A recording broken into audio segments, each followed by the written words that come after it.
এই মাহফুজ এবং আসিফ নজরুল যতদিন থাকবে ততদিনে বাংলাদেশের কোন সংস্কার, কোন রাজনৈতিক দলের স্বাধীনভাবে মত প্রকাশের অধিকার, স্বাধীনতা কিচ্ছু থাকবে না। মাহফুজ, তোমাকে চ্যালেঞ্জ দিলাম, 50 জন কর্মী নিয়ে যদি শাহবাগে মিছিল করতে পারবো, জীবনে আমি কোনোদিন তোমার সামনে রাজনীতি করব না। মাহফুজ আলম নতুন বিশ্বাসঘাতক হিসাবে বাংলাদেশের মানুষের কাছে ইতিমধ্যেই প্রতিষ্ঠিত হয়েছে। বাংলাদেশের মানুষের সাথে ধোঁকা করে একদম সম্পূর্ণ অন্যায়ভাবে রাষ্ট্রের একটি পদ ভাগিয়ে নিয়ে তারপরে বাংলাদেশের মানুষের সভ্যতা সংস্কৃতির উপরে নতুন করে আঘাত হানা শুরু করেছে। আপনারা জানেন, এই মাহফুজ আলম 5ই আগস্টের পরে বাংলাদেশে নতুন করে গজিয়ে ওঠা একটি নাম, যেই নামের সাথে বাংলাদেশের রাজনীতি, সংস্কৃতি, সভ্যতা কারোর সাথে কোনো মিল ছিল না। কোনোদিন বাংলাদেশের রাজপথে কিংবা আন্দোলনের সংগ্রামে কিংবা বাংলাদেশের কোনো প্রেক্ষাপটে যার কোনো অস্তিত্ব ছিল না, তার নাম হচ্ছে এই মাহফুজ আলম। মাহফুজ আলম 5ই আগস্টের পরে এক ধরনের ভিন্ন কোনো এজেন্সির মাধ্যমে গোয়েন্দা তৎপরতা কিংবা বহির্রাষ্ট্রের ষড়যন্ত্রের গুটি হিসাবে আজকের বাংলাদেশের মানুষের মাথার উপরে চেপে বসেছে। আস্তে আস্তে করে তিনি প্রধান উপদেষ্টার সেই সময়ের সহকারী হিসেবে দায়িত্ব পালন করে এখন তিনি বাংলাদেশের একজন উপদেষ্টা হিসেবে দায়িত্ব পালন করছেন। এবং এই দায়িত্ব পালন করতে গিয়ে বাংলাদেশের মানুষের সভ্যতা, বিশ্বাস, সংস্কৃতি, ধর্মীয় মূল্যবোধ, রাজনৈতিক কৃষ্টি কালচারের উপরে তিনি এখন প্রতিনিয়ত আঘাত হানার চেষ্টা করছেন।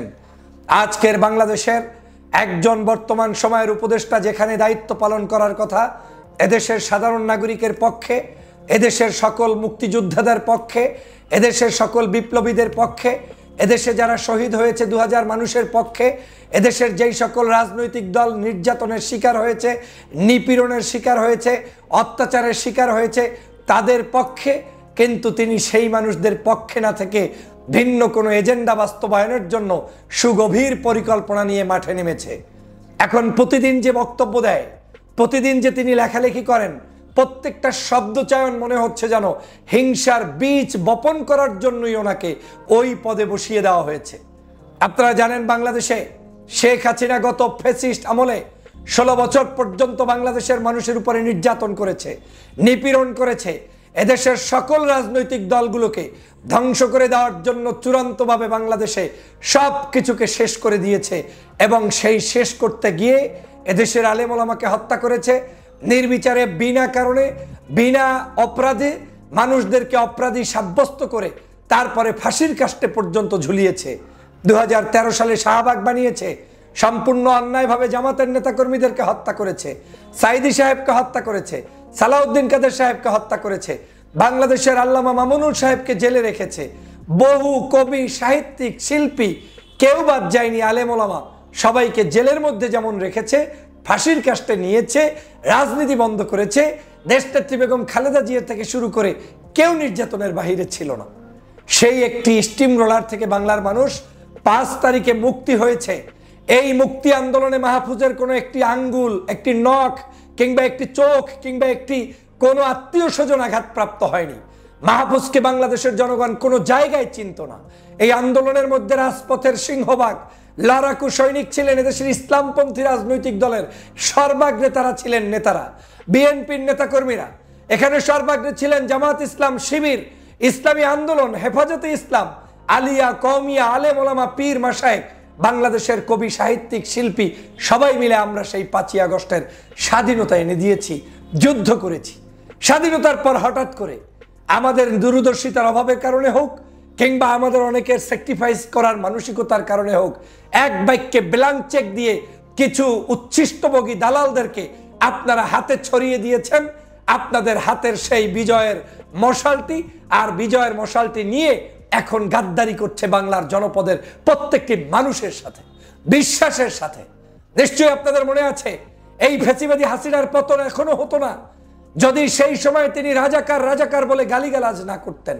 এই রাজাকার গালিগালাজ করার কারণে, জামাত শিবিরকে নিষিদ্ধ করার কারণে এমন একটা পর্যায়ে বাংলাদেশ গিয়ে দাঁড়ালো, বাংলার মানুষ তখন তুফানের মতো জেগে উঠল এবং সবাই নিজেকে রক্ষার জন্য, এবং শুধু রক্ষাই নয়, শহীদ হওয়ার চিন্তা করে রাজপথে নেমেছিল। এ মানুষগুলো রাজপথে নেমেছিল দেশের মানুষের মুক্তির জন্য। তাদের মনের মধ্যে একটি আকাঙ্ক্ষা ছিল, হয় বাঁচবো না হয় মরবো, মরলে আল্লাহর কাছে গিয়ে জবাব দিব যে আমি দেশের জন্য, ধর্মের জন্য এবং একটা ফ্যাসিবাস্টকে পতন করানোর জন্য শহীদ হয়েছি। সেই শহীদের রক্তের সাথে বেইমানি করছে মাহফুজ আলম, সেই শহীদের মানুষের সাথে বেইমানি করছে মাহফুজ আলম। আজকের বাংলাদেশে আওয়ামী লীগকে প্রতিষ্ঠিত করতে, আওয়ামী লীগকে এখন পর্যন্ত রাখতে যারা যারা সবচেয়ে অবদান রেখেছে তার মধ্যে এই আসিফ নজরুল এবং এই মাহফুজ আলমরাই। না হয় তাদেরকে 9 মাস পর্যন্ত সময় লাগলো কেন? এই নিষিদ্ধ করেছে আমাদের চাপে পড়ে, ওরা ওদের চেয়ারটা চলে যাবে, এখন ওদের সেই উপদেষ্টা পদ ছেড়ে যে বের হবে সেই বের হওয়ার মতো শক্তি নেই বিদায় আজকের, সেজন্য তিনি এখন এই সব তালবাহনার সাথে আজকের করছে, পরিশেষে বাধ্য হয়ে তারপরে আমাদের এই আওয়ামী লীগকে নিষিদ্ধ করেছে। কিন্তু এই আওয়ামী লীগকে ঝুলিয়ে রাখার পিছনে ওদের ষড়যন্ত্র রয়েছে। আজকে আপনারা জানেন যে সকালবেলা মাহফুজ আলম আবার নতুন করে কাদা ছড়াছড়ি শুরু করেছে বাংলাদেশের একটি মীমাংসিত ইস্যু, যে ইস্যুতে এখন কেউ কথা বলতে চায় না। আওয়ামী লীগের ওই রাজাকার আলবদর আল শামস কেউ শুনতে চায় না। স্বাধীনতার 54 বছর বয়স হয়ে গিয়েছে। ম্যাক্সিমাম জামাত যারা করে, শিবির যারা করে, বিএনপি যারা করে, অন্য দল যারা করে, এদের মধ্যে 54 বছরের একটি মানুষই তো অনেক নাই। তারপরে পূর্বের যারা, তারা তো অনেকে মারা গিয়েছে। বিতর্কিত একটি ইস্যুকে সামনে এনে নতুন করে সেই ইসলামিক দলগুলোর মধ্যে অনৈক্য সৃষ্টি করার পায় তারা শুরু করেছে। বাংলাদেশে যখন দরকার জাতীয় ঐক্য, ঐক্য বিনষ্ট করার পায় তারা শুরু করেছে। তোমাকে কে বলেছে যে বাংলাদেশের আবার অমুকের ক্ষমা চাইতে হবে, তমুকের ক্ষমা চাইতে হবে? তুমি কে মাহফুজ আলম যে তুমি মানুষকে জিজ্ঞেস করছো তমুকের ক্ষমা চাইতে হবে, অমুককে ক্ষমা চাইতে হবে? তুমি বলার কে? তোমাকে তারা বসিয়েছে, তাদের কারণে আজকের ওই চেয়ারটা পেয়েছিস। মনে রাখতে হবে বাংলাদেশের জনগণ, এই উপদেষ্টাদের একজন উপদেষ্টাও আপনার আমার বাহিরের নয়। এই উপদেষ্টাদেরকে আমরা বসিয়েছি, আমরা যুদ্ধ করেছি, আমরা লড়াই করেছি। আপনাকে হলফ করে বলতে পারবো এই উপদেষ্টার মধ্যে একমাত্র এই যে সজীব ভুইয়া বর্তমানে আছে, উনি ছাড়া বাকি কোনো উপদেষ্টা রাজপথে ছিল না। সবগুলো উপদেষ্টা কোটা ভিত্তিক নিয়োগ পেয়েছে, আমাদের সমর্থন নিয়ে তারপরে বসেছে। বসে বসে এখন যা ইচ্ছে তাই রাজনীতি করছে। যদি রাজনীতি করতে মন চায়, বামতান্ত্রিক রাজনীতি, ডানতান্ত্রিক রাজনীতি, মধ্যপন্থী রাজনীতি, আপনার নিজের মন মতো বাঁচানো, আপনার একটা আলাদা রাজনীতি, আপনি ক্ষমতা ছেড়ে রাজপথে এসে মানুষ করে শাহবাগে পারলে, মাহফুজ তোমাকে চ্যালেঞ্জ দিলাম, 50 জন কর্মী নিয়ে যদি শাহবাগে মিছিল করতে পারবো, জীবনে আমি কোনোদিন তোমার সামনে রাজনীতি করব না। আমি চ্যালেঞ্জ দিলাম মাহফুজকে, 50 জন কর্মী নিয়ে পারলে শাহবাগে তোমার এই চিন্তা আদর্শ নিয়ে মিছিল করে দেখাও। কোনোদিন মিছিল করে দেখাও নাই। অন্দরমহলের রাজনীতি কি করেছো? কয়েকটা চটি বই পড়ে নিজেকে অনেক জ্ঞানী মনে করে আজ বাংলাদেশের সমগ্র সেক্টরগুলোকে ধ্বংস করার জন্য উঠে পড়ে লেগে পড়েছে। বাংলাদেশে এখন একটি সুষ্ঠু ধারার রাজনীতি দরকার, ঐক্য দরকার।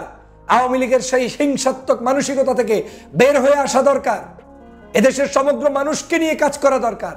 আলেম, ওলামা, পীর, মাশায়েখ, নায়ক, শিল্পী, সাহিত্যিক সবার মধ্যে সংবেদনশীল আচরণ করা দরকার। আর সেই সময় মাহফুজ বলছে একটা দলকে টার্গেট করে, এবং এটা আজকে নয়, সেই শুরুর দিন থেকে তার টার্গেট। এক এক সময় এক একটা প্রগতিশীলতার ভাব ধরে, বুদ্ধিজীবীর ভাব ধরে লেখে আর ডিলিট করে, লেখে আবার ডিলিট করে। শুনেছি আজকেও নাকি আর একটা পোস্ট করেছে, সেখানে আরো হিংস্র ভাষায় তিনি গালিগালাজ করছে ঢাকা বিশ্ববিদ্যালয়ের শিক্ষার্থীদেরকে। শুনেছি আমি এখনো সেটার উপরে পূর্ণাঙ্গ, সেটা নাকি আবার অনলি মি অথবা ডিলিট অপশন করে ডিলিট করে ফেলেছে। আপনি এভাবেই করতে থাকবেন, আপনার এক এক দিন এক এক ধরনের মন্তব্য আসে। এই ধরনের আচরণ দিয়ে বাংলার রাজনীতি করতে পারবেন না। এত শর্টকাট হইতে বাংলাদেশে রাজনীতি নাই। শর্টকাট হইতে আপনারা ওখানে চেয়ার পেয়েছেন বিদায়ী বাংলাদেশের জনগণের মধ্যে এখন বিভাজন সৃষ্টি করছেন।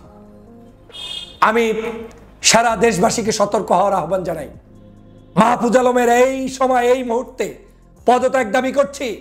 বাংলাদেশের জনগণের পক্ষ থেকে আহ্বান থাকবে, আমরা প্রত্যেকে এই মাহফুজ আলম এবং যারা ক্রিমিনাল এখানে বসে আছে এদের প্রত্যেককে পদত্যাগ নিশ্চিত করে দেশপ্রেমিক মানুষদেরকে উপদেষ্টা পরিষদে সংযুক্ত করতে হবে, না হয় এই দেশ নিরাপদে থাকবে না, থাকবে না, থাকবে না।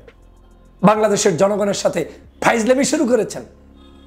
এদেশের ভারতের এজেন্ডা বাস্তবায়ন করতে গিয়ে ওই কয়েক দলের মধ্যে বিভিন্ন জায়গায় লুকায়িত লোক আছে যারা একটু হলেই খোসা মারে, একটু হইলে যুদ্ধাপরাধী, একটু হইলেই রাজাকার, একটু হইলেই আলবদর। আরে বাপ রে বাপ, আলবদরের কি জানিস আপনারা? রাজাকারদের কি জানেন আপনারা?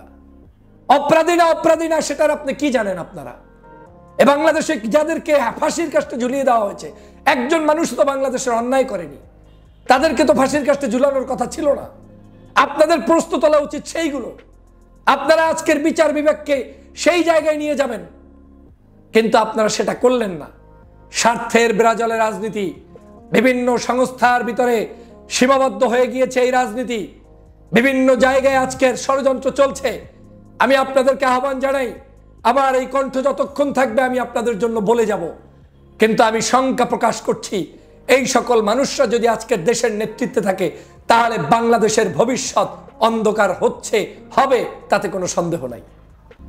বাংলাদেশকে নিয়ে ছিনিমিনি শুরু করেছো। তুমি কে ঢাকা বিশ্ববিদ্যালয়কে রাজনীতি করবে করবে না তুমি বলার কে? তোমার আওয়ামী লীগের বলে ঢাকা বিশ্ববিদ্যালয় থেকে রাজনীতি নিশ্চিহ্ন করতে পারো নাই।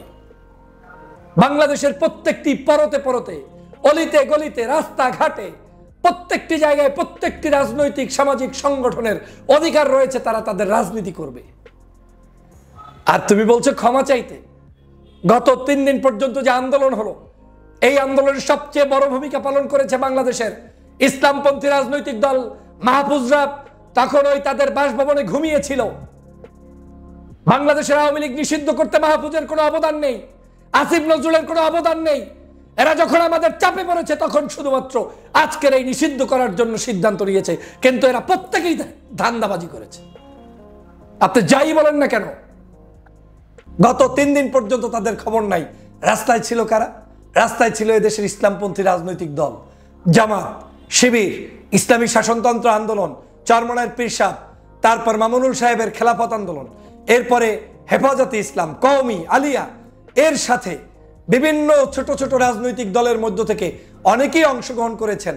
এনসিপির একটা গ্রুপকে আমি সেখানে দেখেছি, সর্বোপরি আবুল হাসনাত আবদুল্লার, এই যে হাসনাত আবদুল্লার স্পেশাল সহযোগিতায় আহ্বানে মানুষ সেখানে সাড়া দিয়েছে। এই হাসনাতের আহ্বানেও সাড়া দিয়েছে।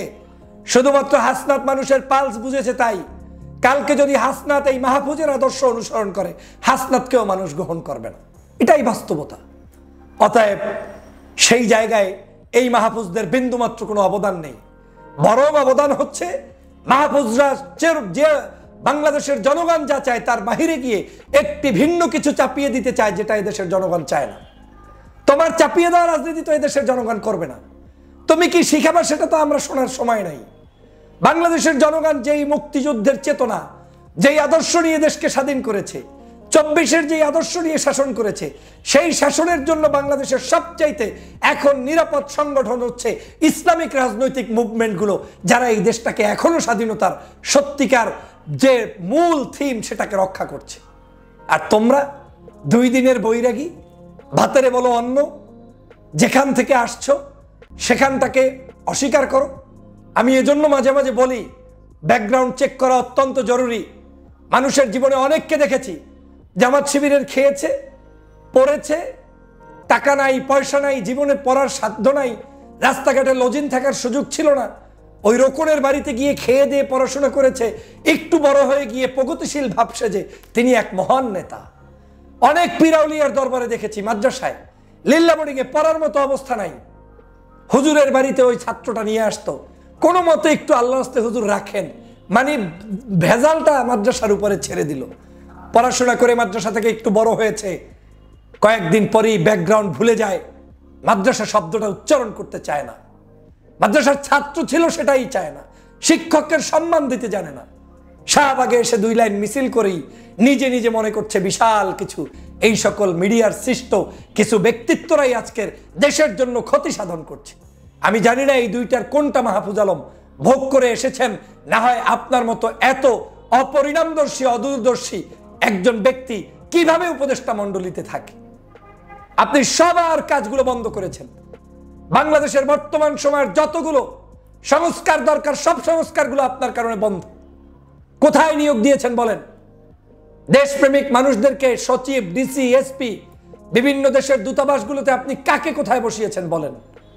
ভদ্রতার লিমিট ক্রস হয়ে গিয়েছে, এখন আর ভদ্রতা নেই, কারণ আপনি তো ঝগড়া করছেন। আপনি উপদেষ্টা, আপনি থাকবেন চুপ, আপনি কথা বলবেন রাজনৈতিক ভাষায়, তাও না, রাজনীতিরও চরম নিকৃষ্ট ভাষায় আপনি কথা বলবেন। ফেসবুকে পোস্ট করে স্বাধীনতার সর্বোচ্চ রক্ষাকারী সংগঠনগুলোকে গালিগালাজ করবেন, ইশারা ইঙ্গিতে জামাত শিবিরকে নিষিদ্ধ করবেন, রাজনীতিকে বন্ধ করবেন, এটা হতে দেওয়া যাবে না।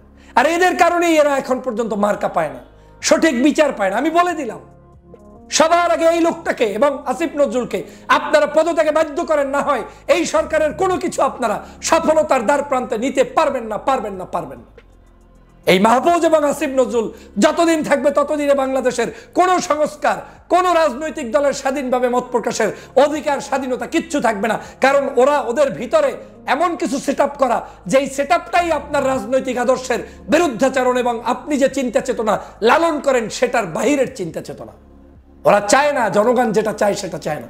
আরে সারা বাংলাদেশের জনগণ জয় জয়কার, আলেমদেরকে ভালোবাসছে, ধর্মভিত্তিক দলগুলোকে প্যাট্রোনাইজ করছে, ভালোবাসছে, তাদের আহ্বানে যুদ্ধ করছে, লড়াই করছে। তুমি কে হনুরাম? তোমাকে কে বসিয়েছে এখানে?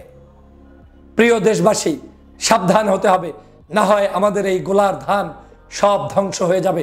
আসুন দ্রুত মাহফুজ আলমের পদত্যাগ, আসিফ নজরুলের পদত্যাগের জন্য আমরা সবাই মিলে ঐক্যবদ্ধ হই এবং তাদের পদত্যাগের মধ্য দিয়ে বাংলাদেশকে নতুন করে বিনির্মাণ করি এবং সুন্দর ভালো মানুষদেরকে উপদেষ্টা পরিষদে বসিয়ে তারপরে দেশকে একটি নির্বাচনের পথে এগিয়ে নিয়ে যাই। সবাই ভালো থাকবেন। আল্লাহ হাফেজ।